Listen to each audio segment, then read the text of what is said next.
বাংলাদেশ জাতীয়তাবাদী স্বেচ্ছাসেবক দলের বিপ্লবী সভাপতি ও বলিষ্ঠ সংগঠক এস.এম. জিলানীর শুভ জন্মদিন উপলক্ষে গোপালগঞ্জ জেলার টুঙ্গিপাড়া উপজেলায় অনুষ্ঠিত হয়েছে দোয়া ও মিলাদ মাহফিল। এই মহতী আয়োজনের উদ্যোক্তা ছিলেন টুঙ্গিপাড়া পৌরসভার সাবেক কমিশনার মোহাম্মদ রাকিব শেখ। জন্মদিন উদযাপনকে ঘিরে তিনি যে মানবিক ও ধর্মীয় পরিবেশ তৈরি করেছেন তা ছিল অত্যন্ত প্রশংসনীয় ও ব্যতিক্রমী। অনুষ্ঠানটি আয়োজন করা হয় টুঙ্গিপাড়ায় প্রখ্যাত ধর্মীয় প্রতিষ্ঠান হযরত আবু বকর সিদ্দিক রাদিয়াল্লাহু তাআলা মাদ্রাসা ও এতিমখানায়।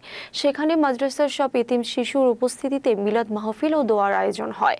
দোয়ার মাধ্যমে এস.এম. জিলানীর সুস্বাস্থ্য, দীর্ঘজীবন ও রাজনৈতিক অগ্রগতির জন্য মহান আল্লাহর দরবারে প্রার্থনা জানানো হয়।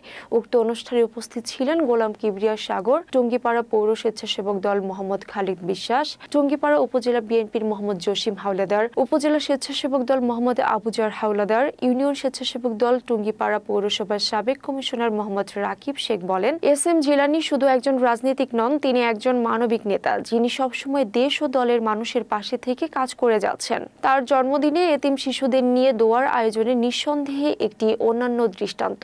জন্মদিনের এই আয়োজন সকলের হৃদয়ে দাগ কেটে গেছে। অনুষ্ঠানে আনন্দ, আবেগ ও ভালোবাসা মিশে তৈরি হয় এক আবহ, যেখানে রাজনীতি ছাপিয়ে উঠে আসে মানুষের প্রতি ভালোবাসা ও মানবিক মূল্যবোধের প্রতিফলন।